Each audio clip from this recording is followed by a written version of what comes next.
성화에 대해서 해보도록 하겠습니다. 다음 주에 이제 성도의 견인이라는 주제를 갖고 할 예정인데요. 그 주제를 하기 전에 지금까지 배웠던 내용을 한번 쫙 훑는 그런 정리를 제가 해서 오겠습니다. 지금까지 이것저것 배웠지만 기억이 안 날 수 있기 때문에 다음 주에 시작하기 전에 지금까지 했던 내용을 쫙 한번 훑을 생각입니다. 그래서 한번 얘기를 해보죠. 처음에 이제 창조 얘기를 했었고요. 그다음에 아담의 타락 얘기를 했었고요. 그 타락에서 우리를 구원하기 위한 예수 그리스도의 구속 사역을 얘기를 했습니다.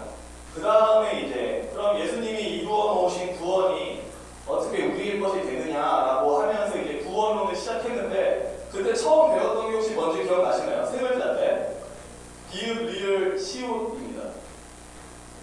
네, 부르심 배웠고 그 다음에 배운 게 저도 세 글자예요. 두 글자로 말하기가 하는데 기역, 디귿, 리을. 네, 거듭나. 그 다음에 뭐 배웠죠? 두 글자. 애들이 똑똑한 것 같습니다. 칭의를 배웠고 그 다음에 뭐 배웠죠? 그게 지난주에 배운 양자를 배웠습니다. 이게 자녀 되는 것. 그리고 오늘은 성화. 성화는 무슨 뜻일까요? 네, 몰라 그러셨나요? 양성화요? 네. 계시나요? 네, 다행이다. 없어서 다행인 것 같습니다. 이게 거룩한 성자의 대로 화자겠죠? 거룩하게 되어진다.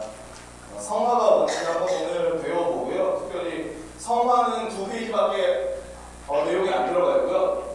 오늘은 율법주의랑 그다음에 지지난주에 배웠던 칭의와 성화의 차이까지 공부하고 끝내겠습니다. 그래서 교환은 딱 적당한 양이 5페이지. 예상 시간 뒤에 얘기 안 하겠습니다. 성경 말씀 찾아보겠습니다. 베드로전서 1장 15절에서 16절을 찾아봅시다. 하나님께서 우리가 어떻게 되길 원하십니까? 베드로전서 1장 15절에서 16절 찾아보겠습니다. 히브리서, 야고보서, 베드로전서, 배점 1장 15절에서 16절 찾아보겠습니다.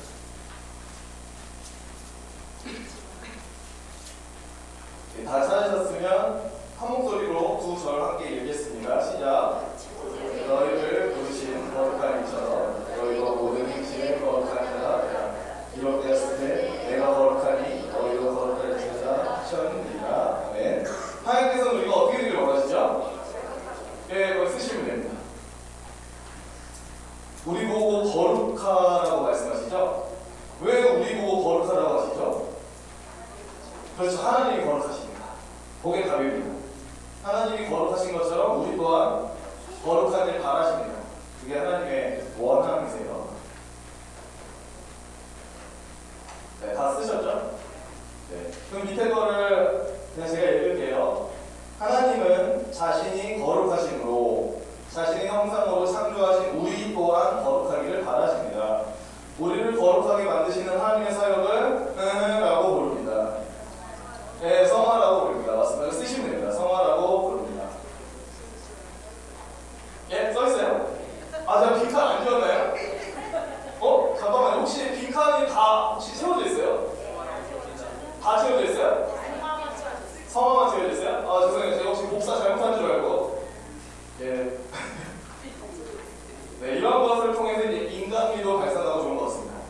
계속해서 이거 크게 웃으셨죠? 원죄는 갑자기 뜬금없이 이거는 이제 옛날에 배운 건데 원죄는 무엇과 무엇으로 이루어져 있습니까? 이거 어떻게 아셨죠? 죄책과 오염으로 이루어져 있죠? 제가 배웠죠? 저는 아무 말 안 했습니다. 네, 죄책과 오염으로 되어 있습니다. 원죄는. 갑자기 근데 뜬금없이 왜 원죄 얘기를 꺼내는지 혹시 감이 오세요? 죄책과 오염 얘기를 갑자기 왜 상기시킬까요? 성화는 뭐랑 관련되어 있기 때문에 그럴까요? 그렇죠. 집사님께서 말씀해 주신 것처럼 오염과 관련되어 있기 때문에 그렇습니다. 그래서 이제 볼게요. 성화의 교리. 오늘은 그냥 쭉 읽다가 끝나는 내용이 대부분입니다. 그냥 일단 이렇게 촉 채우면서 넘어가면 되는 부분입니다. 한번 읽어보겠습니다. 거듭나서 그리스도를 믿는 순간 칭의로 말미암아 근데 뭔가 저도 읽으면서 약간 이상한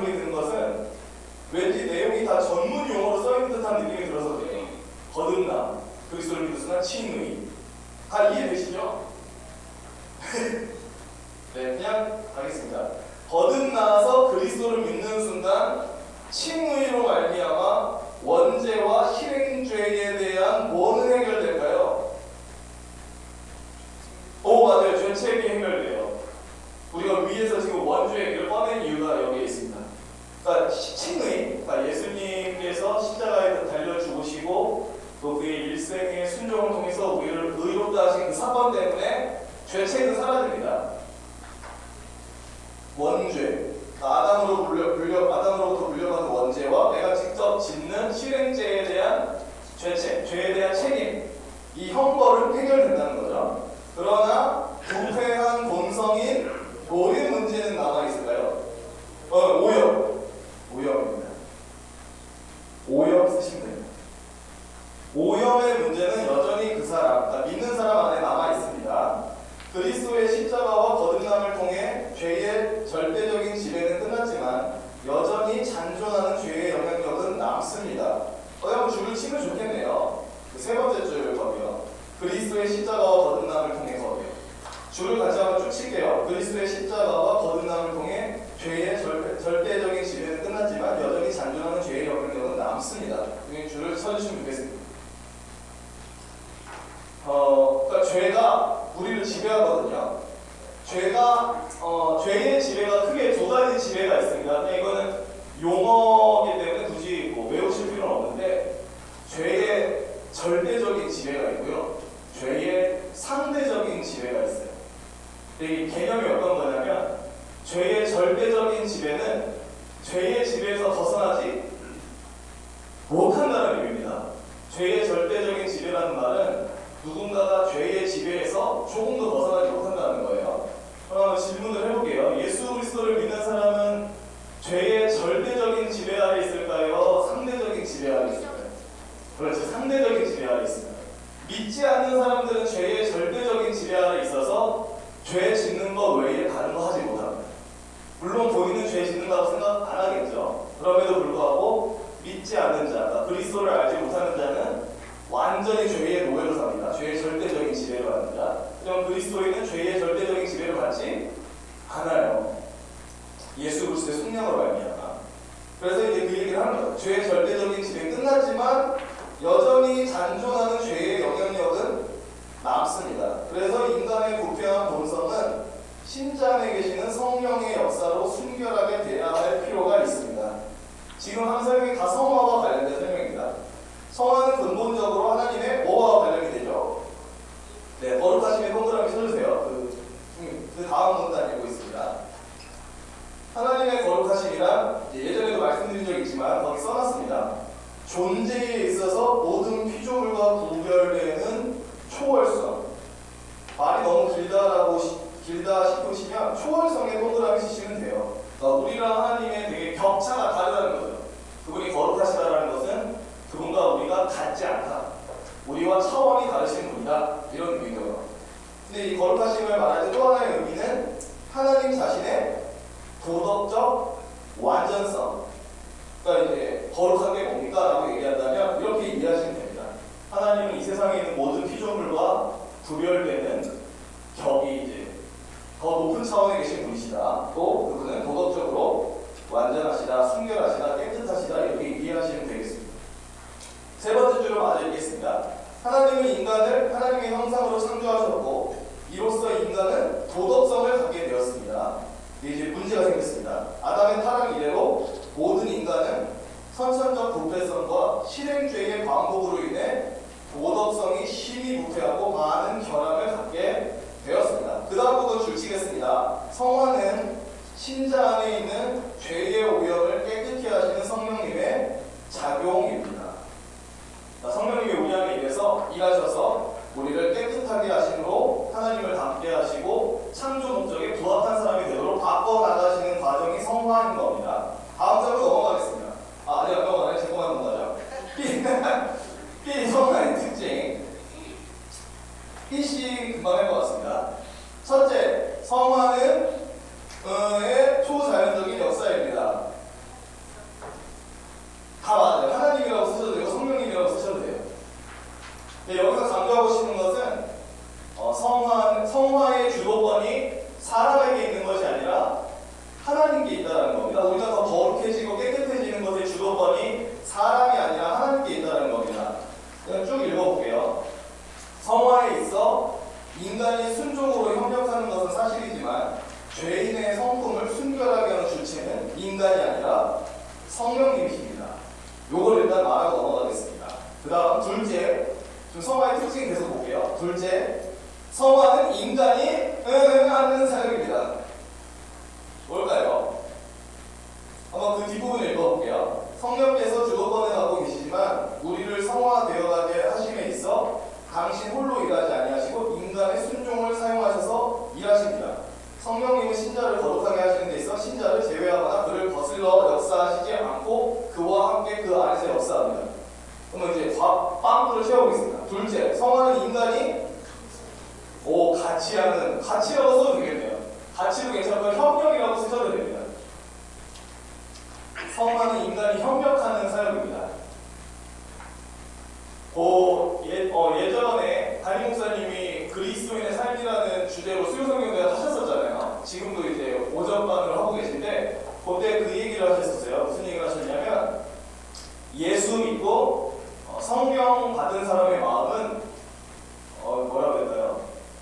그 마음이 이미 예전과는 다른 마음이어서 그 사람 마음속에 어떤 드는 생각이나 마음이 하나님의 마음과 생각일 수 있다 이런 얘기를 하셨었어요. 기억나세요? 그런 얘기를 하셨습니다. 이미 그러니까 내 마음이 옛날 마음이 아니다. 예수 믿고 성령님이 내 안에 계시면 내 마음이 예전 마음과 다르다 이런 얘기를 했었습니다. 그러니까 실제로 우리도 살면서 그런 경험을 하잖아요. 마음속에 어떤 죄를 짓지 말아야겠다라는 생각도 들고 무언가를 멀리 해야겠다. 이것을 하면 나의 영적 생활에 큰 지장이 생기겠다라는 그런 감각이 생기잖아요. 그러니까 그런 거를 이제 성령님께서 우리한테 주시는 마음인 거죠. 근데 만약에 그런 마음을 주셨음에도 불구하고 우리가 안 따라가면 어떻게 되죠?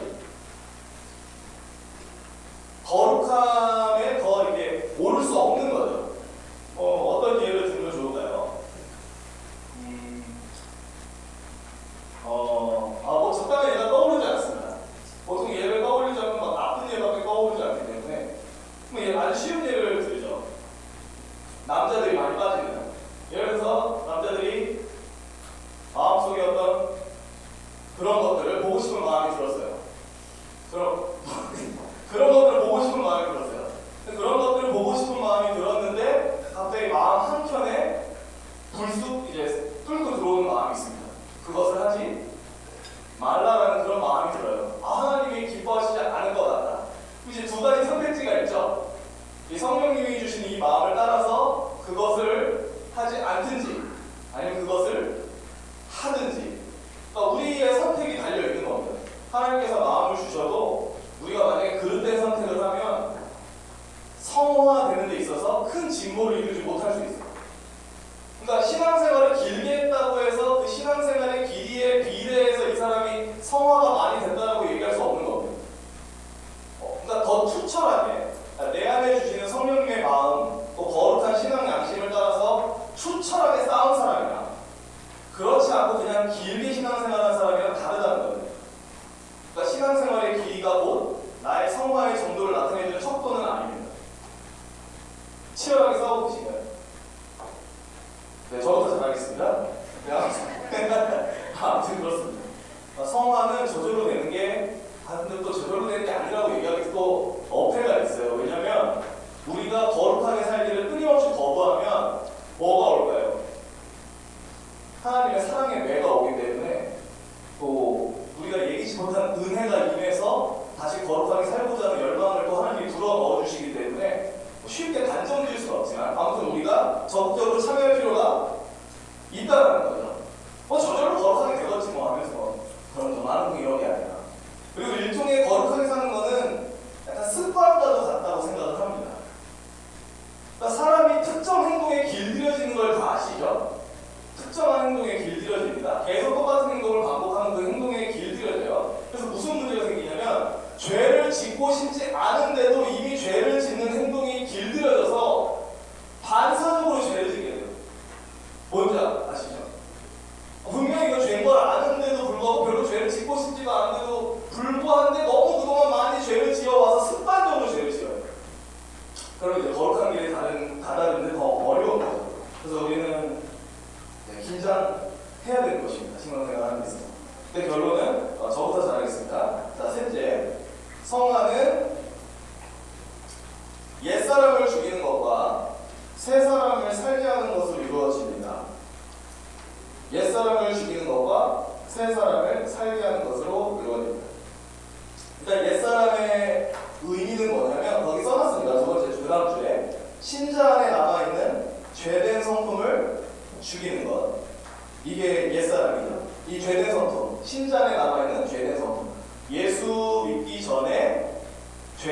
삶 속에 살고 있던 나의 모습들, 나의 자아를 옛사람이라고 그러고요. 새사람은 그리스도를 통해서 또 거듭남을 통해서 성령님을 통해서 새롭게 얻게 된 새사람, 새생명, 하나님의 뜻을 적극적으로 따르고자 하는 새로운 자아를 말하는 겁니다.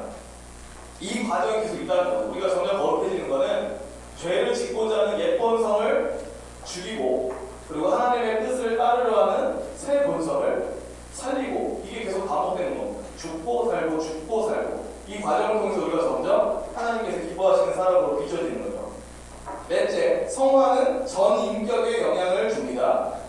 풀어서 얘기하면 우리의 지성도 새롭게 하고요. 우리의 감정, 의지를 다 새롭게 합니다. 성화의 작용으로 거룩해진 본성은 그의 전 인격과 그 인격의 결과인 동그라미 쳐주세요. 삶 전체에 영향을 줍니다.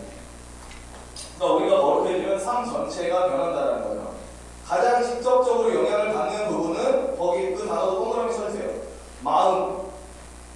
마음이 변하면 지성, 감정, 의지는 물론 거기서 비롯되는 삶에 영향을 미칩니다. 그러니까 항상 느끼는 건 그거예요. 우리가 신앙생활하면서 어디가 제일 사실 근본적인 문제가 있냐면 마음의 근본적 문제가 있어요. 그러니까 이런 거예요. 머릿속으로는 다 알아요. 예배 잘 나와야 되는 거 머릿속으로 다 알고요. 하나님의 명령을 따라서 형제를 사랑해야 된다는 거 머리로 다 알아요. 성경 읽고 기도해야 된다는 거 머리로 다 알아요. 근데 그게 선뜻 되지 않는 이유는 뭐죠? 그걸 하고 싶은 마음이 없기 때문에 그래요. 솔직히 말해요. 그죠? 새벽 예배 나가야 된다는 거 알아요. 수요 예배 나와서 같이 기도하고 금요 예배 나와서 같이 기도해야 된다는 거 알아요. 근데 나가고 싶은 마음이 선뜻 생기지 않으면 나가기 힘들어요. 그래서 하여튼 우리가 사실 변해야 되는 가장 근본적인 부분은 사실 마음이죠. 그래서 그런 기도가 많이 필요한 것 같습니다. 하나님 내 마음속에 하나님이 예배하고 싶은 마음도 없고 당신의 말씀을 즐겁게 묵상하고 싶은 마음도 없고 기도하고 싶은 마음도 없고 형제 사랑의 마음도 없는데 내 마음을 새롭게 해주십시오라는 기도가 참 우리 삶에 많이 필요하다는 생각이 듭니다. 아무튼 성화를 통해서 우리의 전 인격이 바뀌고 우리의 마음이 바뀌어서 마음으로부터 비롯되는 우리의 삶이 달라진다. 이게 이제 성화의 특징입니다. 그럼 그 다음으로 보고 넘어갑니다. 그럼 거룩함을 이루는 길. 그럼 우리가 어떻게 더 거룩해질 수 있는가? 거룩해지는 방법을 세 가지만 얘기하겠습니다. 첫 번째, 그리스도와의 이게 되게 중요한 원리거든요. 연합 속에서 거룩해집니다. 연합이라고 써주세요. 그리스도와의 연합 속에서 거룩해집니다.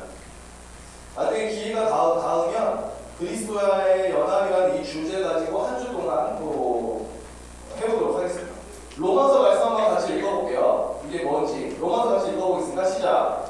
그가 죽으심은 죄에 대하여 단번에 죽으시며 그가 살아계심은 하나님께 대하여 살아계시니 이와 같이 너희도 너희 자신을 죄에 대하여는 죽은 자요 그리스도 예수 안에서 하나님에 대하여는 살아있는 자로 여길지어다. 아멘.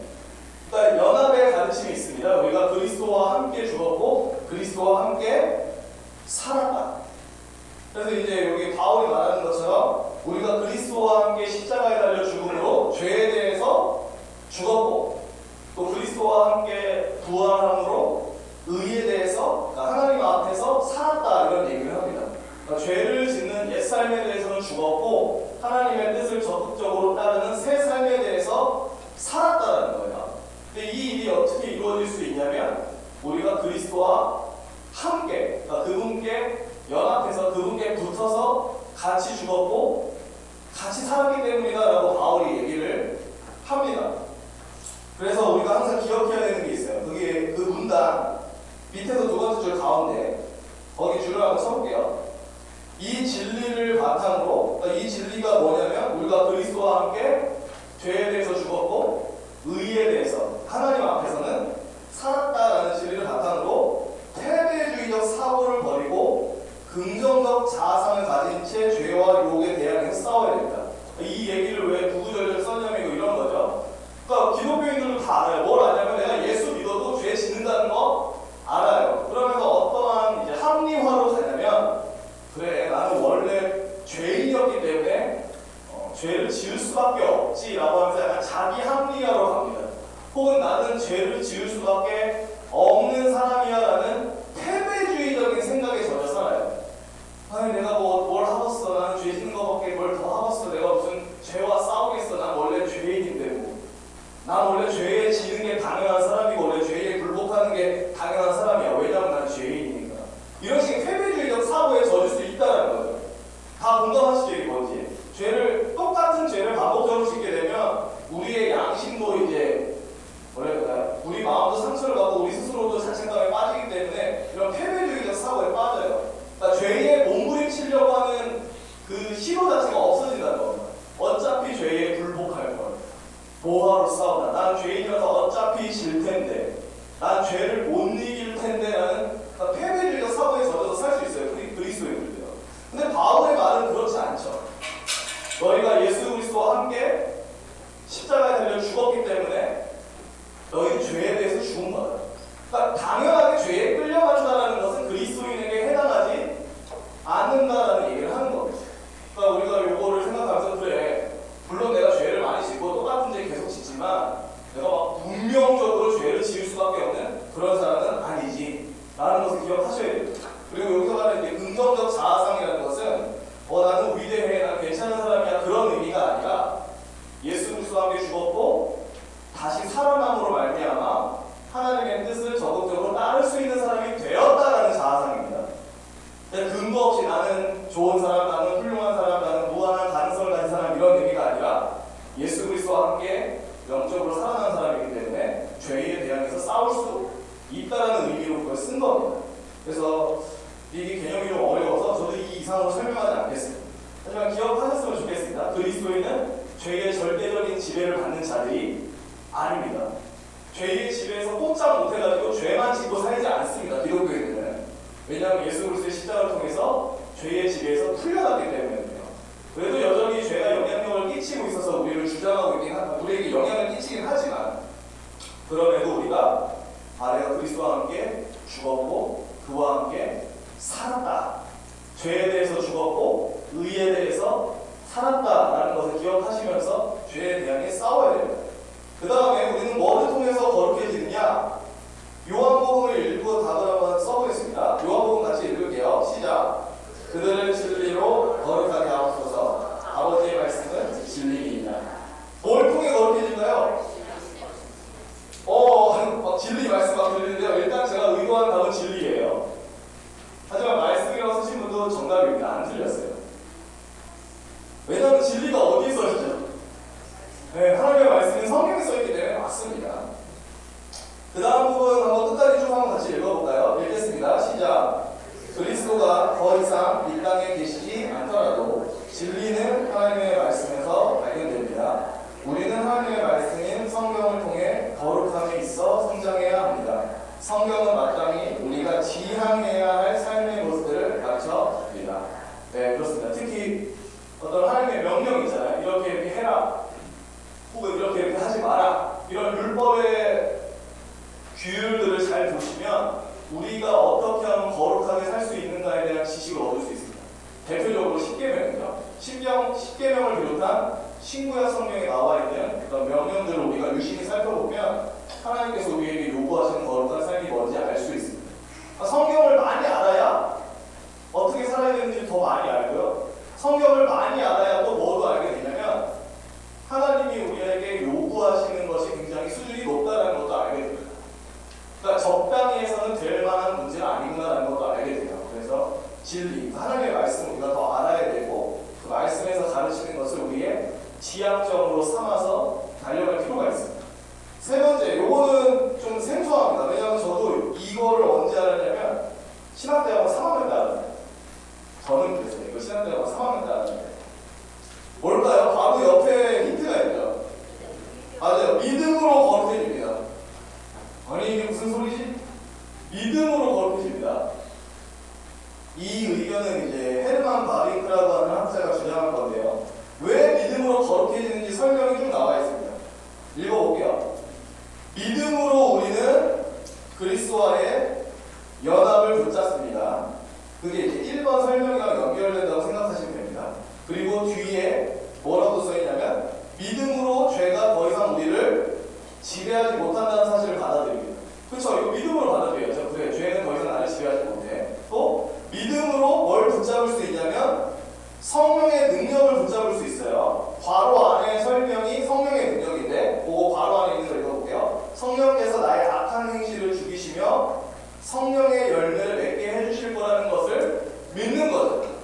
믿음으로 이 성령의 능력을 붙잡습니다. 또 마지막으로 참된 믿음은 쭉 넘어가서 작용하는 힘입니다. 그러니까 참된 믿음은 반드시 행위를 나눈다는 거죠. 예전에도 얘기를 드렸던 것 같습니다. 진짜 믿음이 있는 사람은 가만히 있지 않는다. 왜냐하면 믿음이 신자 안에 들어오면 신자 안에 믿음이 있다는 사실을 믿음 스스로가 증명하기 시작하는데, 그래서 막 그 얘기를 했었습니다. 사랑으로 역사하는 믿음 막 이런 얘기하면서 믿음이 우리 안에 참된 믿음이 들어오면 우리 안에 믿음이 있다는 사실을 증명하는데 어떻게 증명하냐면 사랑하는 것을 통해서 증명한다는 얘기를 했습니다. 하나님 사랑과 이웃 사랑을 하고자 하는 그런 마음을 불어넣는다고 얘기를 했습니다.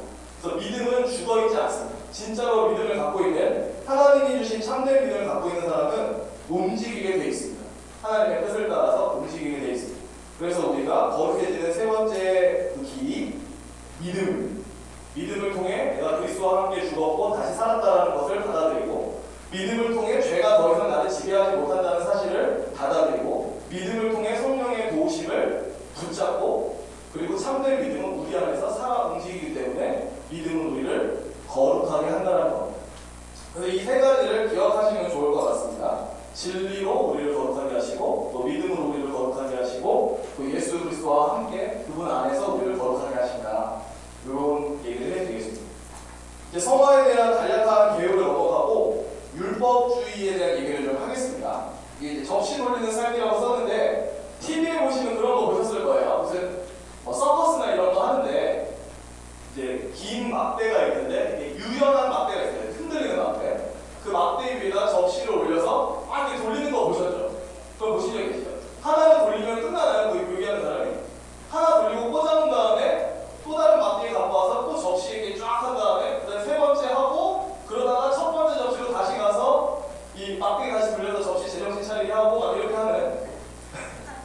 그러니까 율법주의의 삶이 이렇다는 거예요. 끊임없이 이 접시가 막대기에서 떨어지지 않게 하기 위해서 부단히 애쓰는 삶이 율법주의의 삶이라는 건데, 밑에 있는 설명 그 이야기를 읽으면 더 이해가 될 겁니다.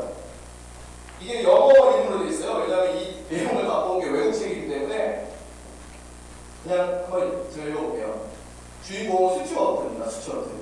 스튜어트는 그리스도인의 삶에 대해 많은 것을 배워야 하는 새신자지만 예수 그리스도를 진실로 사랑한다.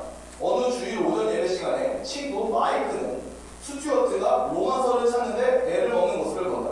예배가 끝난 후 그는 스튜어트에게 성경을 꾸준히 보느냐고 묻는다. 물론. 하지만 성경은 내용이 너무 많잖아. 그래서 그냥 여기저기 되는 대로 봐. 마이크의 눈초리가 올라간다. 되는 대로 읽고 있단 말이야? 그건 좋은 방법이 아니야. 그냥 하겠습니다. 성경을 진짜 읽어야 한다고. 자, 여기 성경의 비교가 있어. 하루에 조금씩 읽어나가면 1년 이내 성경 전체를 다 읽을 수 있어. 그러니까 이제 스튜어트가 대답하죠. 와, 내년 이맘때쯤이면 성경 전체를 다 읽게 되는 거야? 그거 멋지다. 그래서 스튜어트는 그리스도인의 삶이라는 무대 위에 유연한 막대기를 세우고 성경 읽기 접시를 힘껏 돌린다. 멋지게 돌아간다. 상상이 되세요? 이제 스튜어트라는 사람이 접시를 하나 돌리기 시작한 거예요. 이 접시의 이름은 붉은 글씨 써놨죠. 성경 읽기라는 접시를 지금 돌리고 있는 겁니다. 6개월 정도가 흘렀다. 스튜어트는 지난 어느 때보다 바쁜 세월을 보내고 있다. 마이크가 성경 읽기 중요성에 대해 말한 후 지민은 성경 묵상을 권했다. 두 번째 접시를 돌리기 시작합니다. 이번에는 성경 묵상이라는 접시를 돌리기 시작해요. 며칠 후에 앤드류가 다른 교인들과 매주 갖는 격려 모임이 좋다고 말했다. 세 번째 접시를 돌리죠. 격려 모임이라는 접시를 돌립니다. 목사님은 설교 중에 교회 기도회의 중요성을 강조했다. 네 번째 접시를 돌리기 시작합니다. 그러다 스튜어트는 전도 집회에 참석하게 되었다. 그는 매일 복음을 전해야 된다. 매일 복음 전하는 몇 번째죠 이제? 다섯 번째 접시를 돌리기 시작합니다. 그리고 라디오에서 금식과 성결한 삶에 대해서도 들었다. 여섯 번째, 일곱 번째 접시도 막 돌리기 시작하는 겁니다.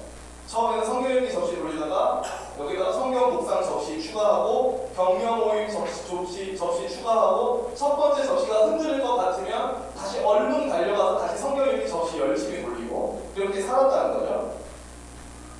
계속 읽어보겠습니다. 스튜어트는 신앙생활을 하나씩 덧붙여갔다. 다 좋은 것이었고 그 중엔 꼭 필요한 것도 있었다. 그러나 본인이 미처 깨닫지 못한 사이 스튜어트의 머리와 가슴에는 위험한 변화가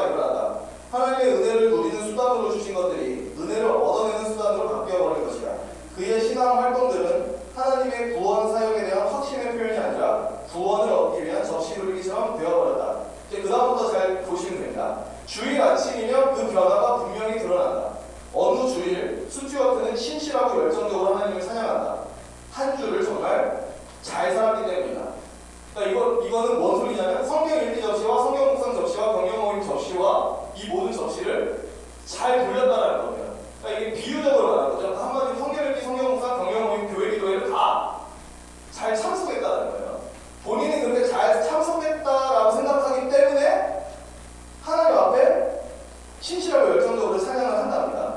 아주 떳떳하게 두려움 없이. 그러나 주중에 접시를 몇 개 떨어뜨리고 맞은 또 다른 주일에는 하나님께 다가가기를 주저한다.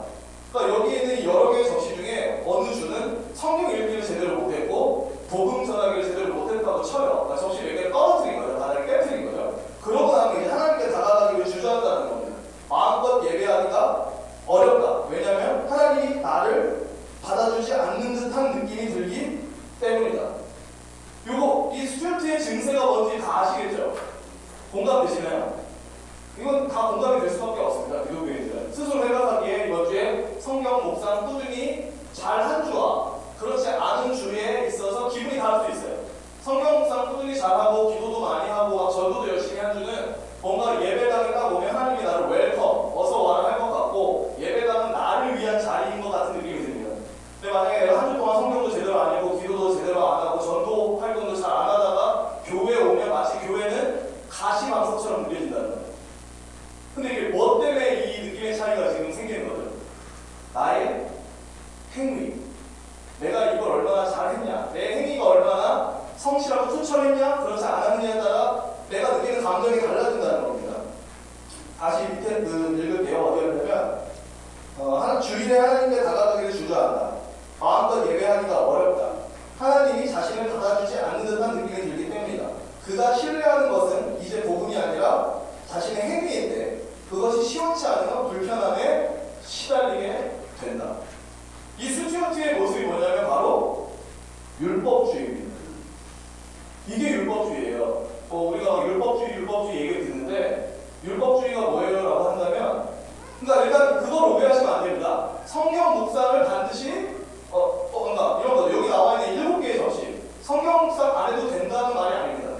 해야 됩니다. 성경 읽기 안 해도 된다는 말이 아니고 해야 됩니다. 교회 기도에 안 나가도 된다는 게 아니고 해야 돼요. 그리고 뭐 전도도 이제 기회가 있을 때마다 해야 되고 거룩한 삶을 위해서 사는 거 계속 해야 돼요. 근데 문제는 뭐냐면 그걸 하는 게 문제가 아니라 그걸 내가 잘하면 하나님이 나를 받아주고 그걸 내가 잘 안 하면 하나님이 나를 밀어낸다라고 생각하는 게 틀렸다는 겁니다.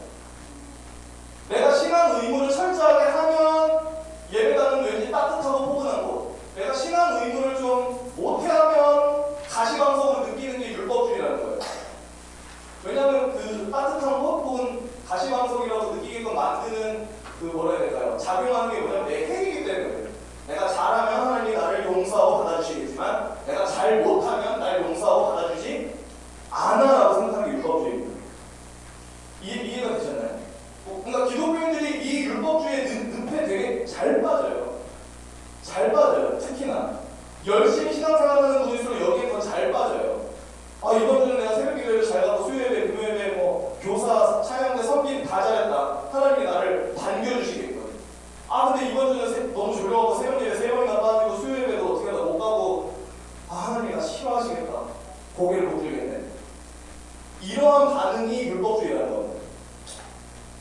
제가 말 잘못한 게 아닌데 왠지 느낌이 말 잘못한 것 같은 느낌인데 제가 잘못만 하지 않았어요. 당장 교시 율법주의 설명 한번 다시 읽어볼까요? 같이 읽어보겠습니다. 시작. 하나님께 순종함을 통해 용서와 용납을 받으려는 시도입니다. 회개를 통해 하나님과 인정과 용서를 얻어낼 수 있는 것처럼 행동합니다. 그러니까 이 율법주의가 위험한 이유는 사실 우리가 하나님께 용서받고 용납받을 수 있는 이유는 내가 행위를 투철하게 했기 때문이 아니죠. 예수 그리스도의 공로 때문에 그냥 용서받고 받아들여지는 것이지 내가 잘한 거에 비례해서 받아주고 안 받아주고가 결정되는 게 아니에요. 그래서 율법주의를 맹신하는 사람들이 뭐야 될까요? 저지른 2가지 실수가 있습니다. 하나는 뭐냐면 남들을 많이 정죄하는 거예요. 나는 이것도 하고 이것도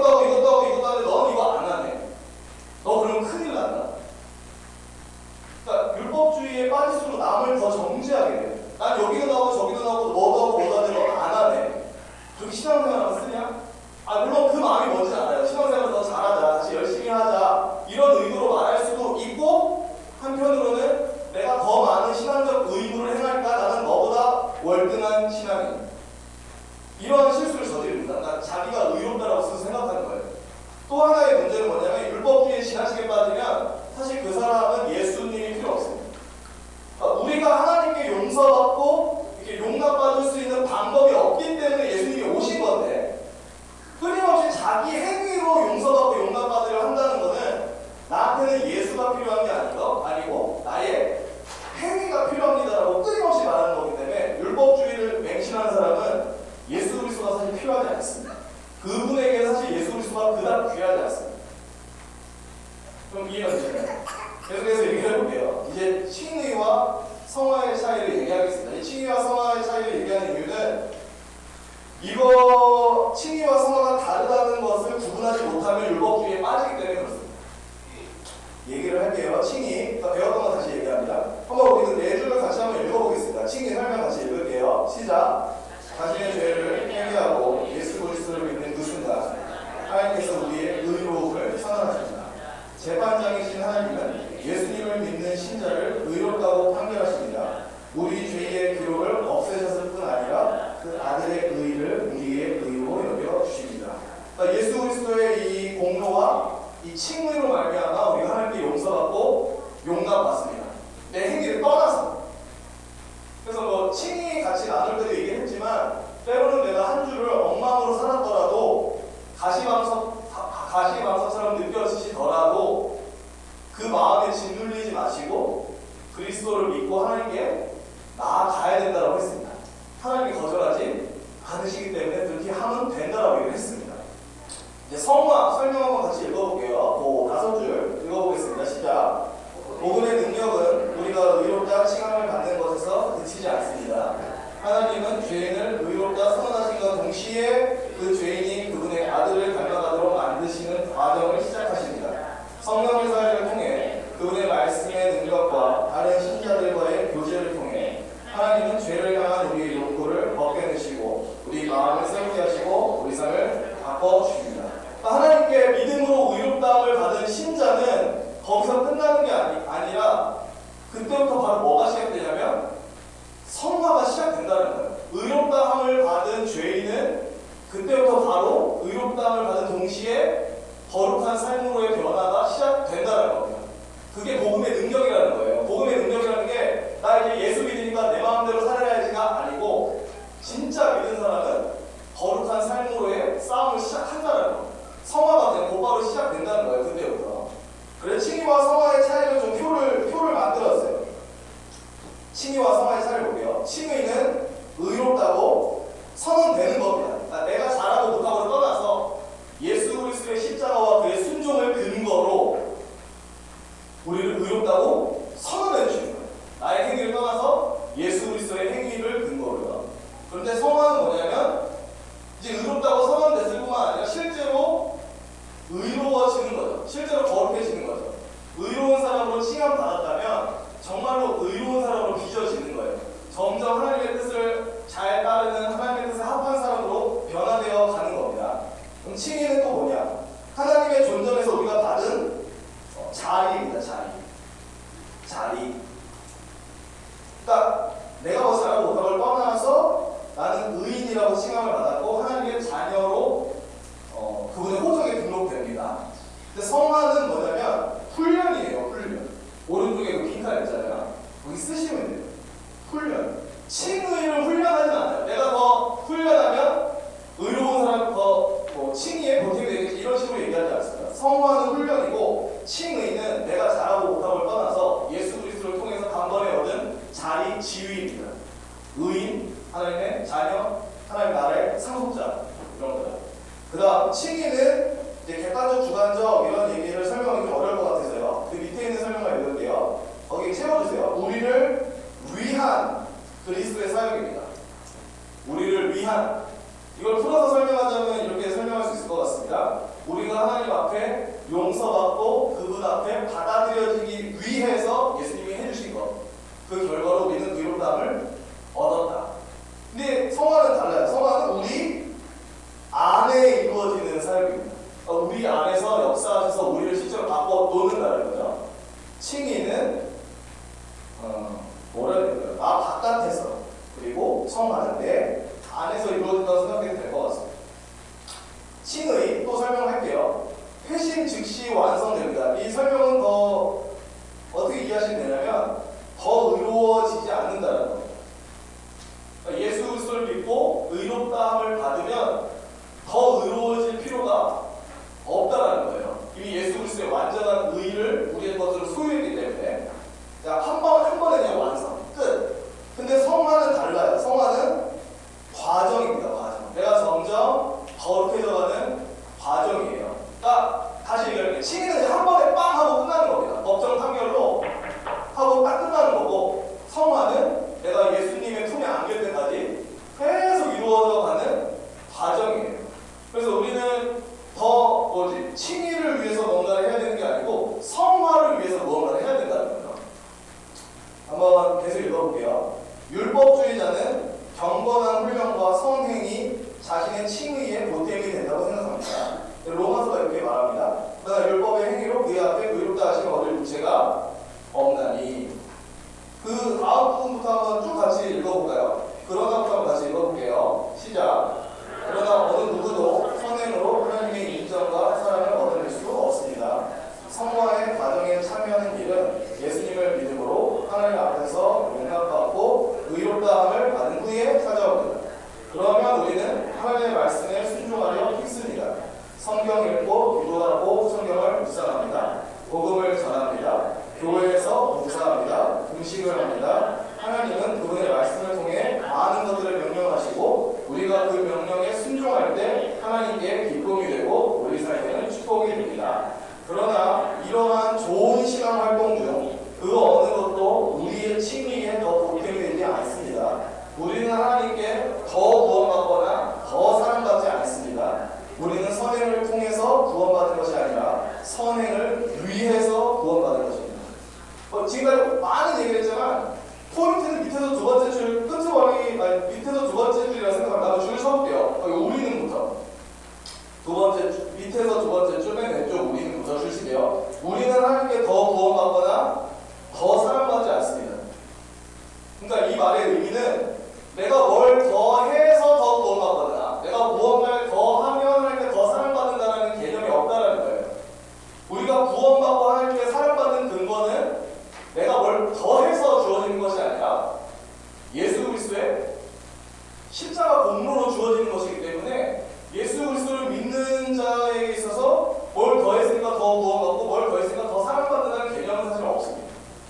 그러니까 우리가 구원받고 사랑받는 근거가 나한테 없다는 거예요. 예수님한테 있지. 근데 그건 있겠죠.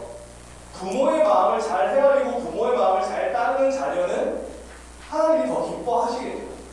똑같이 사랑하는 자녀여도 하나님을 더 기쁘시게 하는 자녀가 있고 그렇게 못하는 자녀가 있다라고 차이는 말할 수 있을지언정 하나님의 자녀인데 누군 더 사랑받고 누군 덜 사랑받는다 이런 개념은 사실 낯선 개념입니다.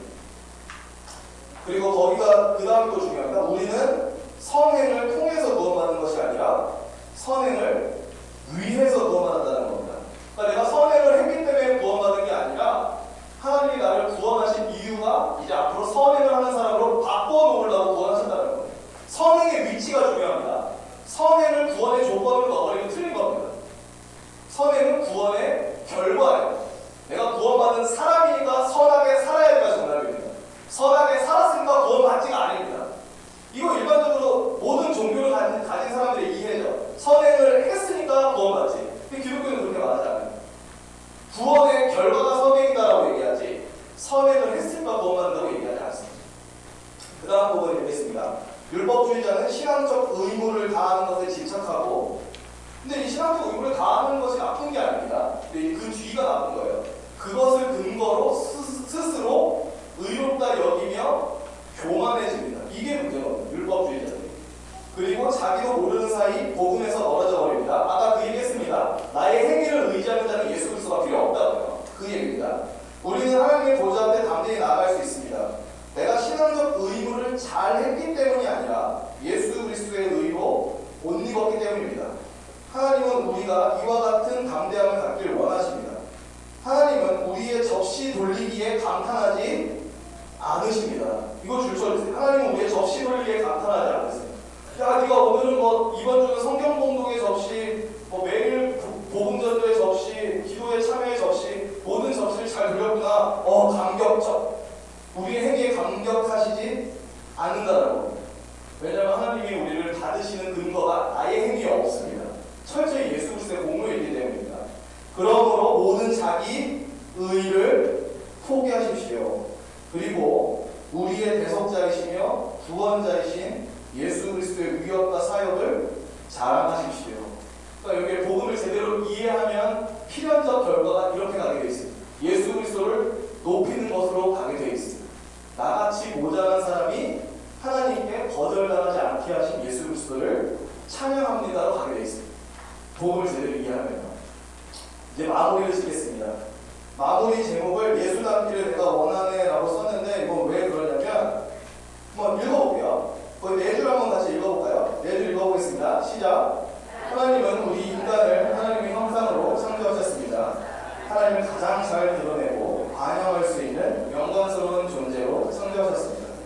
그러나 인류 안에 있던 하나님의 형상은 죄로 말미암아 일그러졌습니다. 이 일그러진 하나님의 형상은 거듭남과 성화 속에서 새로워지게 됩니다. 그러니까 아시겠지만 애초에 사람은 하나님의 형상으로 지음받았습니다. 하나님을 드러내는 존재, 하나님을 반사해내는 존재. 비유하자면 하나님은 태양이고 우리는 그 빛을 반사해내는 거울로 지음받은 거예요. 하나님의 그 태양빛을 받아서 어떻게 삐용 하고 이렇게 반사해내는 그런 존재로 지음받았습니다. 근데 문제가 생겼죠. 죄를 지어서 하나님의 형상이 일그러진 겁니다. 비유하자면 거울이 다 깨진 겁니다. 거울이 다 깨져서 빛을 제대로 반사하지 못하고 남반사하고 어지럽게 반사하는, 왜곡되게 반사하는 그런 존재가 됐습니다. 근데 이 깨진 거울을 다시 매끈하고 예쁜 거울로 빚어 가시는 거예요. 온전한 하나님의 형상으로 다시 만들어 가셔서 하나님의 빛을 찬란하게 반사해낼 수 있는 존재로 우리를 바꿔가시는 거예요. 그게 성화라고 생각하시면 돼요. 근데 우리가 성화를 이루어가는 데 있어서 목표가 있어요. 누구를 닮는 게 목표일까요?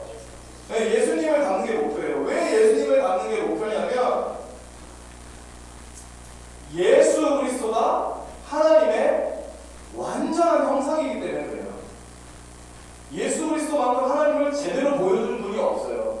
그래서 우리가 예수 그리스도를 목표로 삼으면 완전한 하나님의 형상을 목표로 삼는 거예요. 그래서 이제 바울이 이렇게 얘기해요. 로마서에 하나님이 미리 아신 자들을 또한 그 아들의 형상을 본받게 하기 위해 미리 정하셨다니. 바울이 우리가 구원받는 목적이 뭡니까? 라고 얘기했을 때 천국 가는 겁니다.로 끝낸 게 아니라 천국 가는 것뿐만 아니라 우리가 예수 그리스도를 닮는 게 구원의 목적입니다라고 얘기하는 거예요. 아니 왜 예수를 닮는 게 구원의 목적이에요? 라고 한다면 예수 그리스도만이 온전한 하나님의 형상이고 그분을 닮는다는 것은 곧 내가 하나님을 닮는다는 의미이기 때문입니다. 하나님이 우리를 구원하시는 최종적 목표는 우리가 하나님과 쏙 빼닮은 자들이 되기를 원하시는 거예요. 그러니까 이게 이런 그림이 됩니다. 우리가 하나님과 닮으면 닮을수록 우리를 통해서 하나님의 빛이 제대로 반사됩니다. 말이 좀 길어질 것 같지만 얘기하고 끝내겠습니다. 그러니까 하나님께서 가장 사랑하시는 존재가 누굴까요? 인간일까요? 인간을 가장 사랑하시죠. 하지만 원초적으로 하나님이 가장 사랑하는 대상은 누굽니까? 하나님 자신이에요. 이건 아닙니다. 하나님이 가장 사랑하는 건 하나님 자신이에요. 왜냐하면 이 세상에 하나님과 비견될 존재가 없기 때문에 그래요. 하나님보다 영화롭고 하나님보다 아름답고 하나님보다 완전한 존재가 사실 없어요. 그래서 하나님이 가장 사랑해야 되는 존재가 누굽니까? 라고 한다면 하나님이 맞아요. 그래서 하나님이 뭘 기뻐하시냐면 우리가 하나님과 닮으면 닮을수록 우리를 더 기뻐하세요. 왜냐하면 하나님이 가장 사랑하는 게 하나님이기 때문에. 그렇다고 해서 하나님은 무슨 자기 사랑에 빠진 이상한 분이라고 생각하지 마십시오. 하나님이 자기를 사랑의 대상으로 삼아서 이상하지 않은 것은 그분이 완전하기 때문에. 사람이 자기 자신을 사랑의 대상으로 삼으면 왜 욕먹냐면 완전하지 않은데 자기 자신을 너무 사랑하기 때문에 그래요. 쟤는 뭔데 저렇게 자아 도취에 빠져있지? 내가 보기엔 힘도 많고 티도 많고 문제도 많은데 뭐 잘한다고 자기를 저렇게 자기 스스로 좋아하지? 이런 생각이 들죠. 근데 하나님한테 그 논리가 안 통하죠. 하나님보다 완전하고 하나님보다 우월하고 이상한 존재가 없기 때문에 하나님이 자기 자신을 사랑하는 건 이상하지 않습니다. 그리고 하나님은 그 하나님을 가장 닮은 우리를 기뻐하십니다. 그러니까 우리가 하나님을 많이 닮아요. 그래야 우리를 통해 반사된 하나님의 모습에 하나님이 더 기뻐하십니다. 이 세상 전체가 하나님을 닮은 사람들로 꽉 차길 원합니다. 하나님을 가까이 닮은 사람들이 꽉 차서 하나님의 영광의 빛을 많이 반사하게 하나님이 원하십니다. 그게 우리를 구원하신 최종적인 목표라고 해도 과언이 아닙니다. 그래서 그 네 줄을 읽겠습니다. 하나님은 필요세계에 당신을 닮은 사람들이 가득하길 원하십니다. 필요세계에 하나님을 닮은 하나님의 영광을 반사해내는 사람들이 가득하길 원하십니다. 필요세계 전체가 하나님의 영광으로 가득 차길 원하십니다. 하나님의 이 원함을 이루는 길은 우리가 거룩해져가며 그리스도를 닮아가는 것 뿐입니다. 이 네 줄 읽고 이제 끝낼게요. 다음 표 같이 읽고 끝내겠습니다. 시작. 그러므로 유일하고 참되신 하나님을 바르게 알고 그분만을 신뢰하며 모든 겸손과 인내로 그분에게만 복종하고 마음을 다하여 그분을 사랑하고 경외하고 그분만 섬겨야 합니다. 그러함으로 지극히 작은 일이라도 하나님의 뜻을 거슬러 행하기보다는 오히려 모든 피조물을 포기합니다. 네. 생각해볼 문제 첫 번째 문제는 이따가 한번 집에 가시면서 꼭 읽어보시기 바랍니다. 제가 기도하고 마치겠습니다. 기도하겠습니다. 하나님 아버지, 우리에게 은혜를 베푸셔서 우리가 더욱더 예수 그리스도를 닮은 사람들이 되게 하여 주시옵소서. 사람들이 우리를 볼 때에 우리를 통해서 하나님을 발견하고 우리를 통해 예수 그리스도를 발견할 수 있도록 우리를 더 온전히 빚어 주시옵소서. 그래서 세상 사람들이 우리를 볼 때에 우리를 폄하하고 우리를 욕하고 비방하는 것이 아니라 여기 하나님을 닮은 사람들, 여기 예수를 닮은 사람들이 있다라고 말할 수 있는 그 은혜를 우리에게 허락하여 주시옵소서. 그러니까 이 거룩해짐을 위해 예수 그리스도 닮기 위해 더욱더 죄와 싸우고 승리하는 당신의 거룩한 군사를 되게 하여 주시옵소서. 모든 것을 주님께 부탁드립니다. 예수 그리스도의 이름으로 기도합니다. 하늘에 계신